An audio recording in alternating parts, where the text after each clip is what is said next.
that is now the torch to pass to the next person to set that foundation for whoever's coming in next. I inherited some heavy lifting that was done from the previous sheriff to bring it from where it was to where it is today. And vice versa, I took it from there, and I'm going to hand it off to somebody who's going to come into it with different ideas. And technology, as you look around, you go, I'm scribbling on notepads and papers, and you're sitting there with a computer. So we each bring our things in technology and how we do. But that looking at that is what led me to coming in and answering the calling, as we've all said, and moving forward into it. Jim, sorry, go Please, go ahead. I was just going to say, what a good point you made about the sheriff leaving office when he or she decides to retire, leaving it at a good platform for the next to come in and take it, because it is better than you found it. Better than you found it. It's so important that we do that for the next. I was going to mention almost the exact same thing, and you talk about your predecessor, but we also think about our successor. And again, this is my third term. I don't know how many more I'm going to do, but I will stay here until I know that the person running for sheriff after me is going to build off of what I have accomplished there. That's important. I won't let them dismantle. That's important, because that's caring back to the community. That's not for you. That's for you caring back for that community. Absolutely. And I know for us and many of our sheriffs and some that are also here with us today, we do that. We build it up. We build the sheriff's office up for the better of the community that we live in. And it's important that we leave it that way. Yeah, and Absolutely. just let me say this too, not just the community at large, but the law enforcement community. Yes. I want our sheriff's office to be a shining example of what professional law enforcement should look like.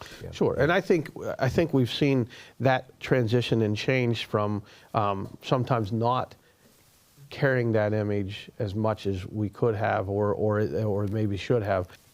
If we were to sit here and to talk about what's challenges are facing our communities, the thing that I would love to sit at a table with any other law enforcement agency and just simply say, I don't care who signs the paperwork. I don't want to be looked at as a person that, well, if we get Ben involved, Ben might have 30 years as a federal agent, right? But now he's sitting here with a deputy star on his badge. Is that going to cause a problem? Right. That's complicated. It's complicated for the citizen. It's complicated for the sheriff. It needs cleaned up. Sure. That way we can focus on one thing, public safety. Community. And then, public and community safety. That's where I stand with it. We can talk about the semantics and the case law and all of that stuff all day long, how we got there. Sure. In the end, what matters is let's work together towards our common goal. Sure. And I think that the Sheriff Association, Pennsylvania Sheriff Association, has done a really good job, especially through our website, of being able to provide that information out. And we can make sure we provide that through this video of the links to be able to go. People can take it upon themselves to go and read and see the information, not only of the different case law that's out there and what gives each of the sheriff's offices their authority and how they have came into existence, of that history, the history of the sheriff. Our position, like if we're dealing with sovereign citizens, where they will respect the sheriff. True. Yes. Where they won't, if it's municipal or any other law enforcement, but they will talk with the sheriff or the sheriff's deputies.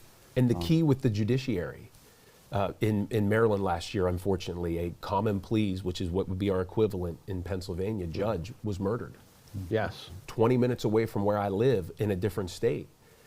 The threats towards government officials and the brazenness of those threats, specifically our judiciary, that is one thing that's so core to our function, is protecting our judges. Yes. Because we teach it at the academy. It'll sound like a plug, right? Right. We are the ones standing between the integrity of the criminal justice system. If the courthouse wasn't there and it wasn't safe and it couldn't operate, where would the trooper bring the case? Where would the municipal police officer bring the case? Where would governance occur? It's got to have a safe place. It does. I take that, and I'm honored to have that duty to ensure that law enforcement can be done. And I'm honored to push in where I can and help out where I can. Yep.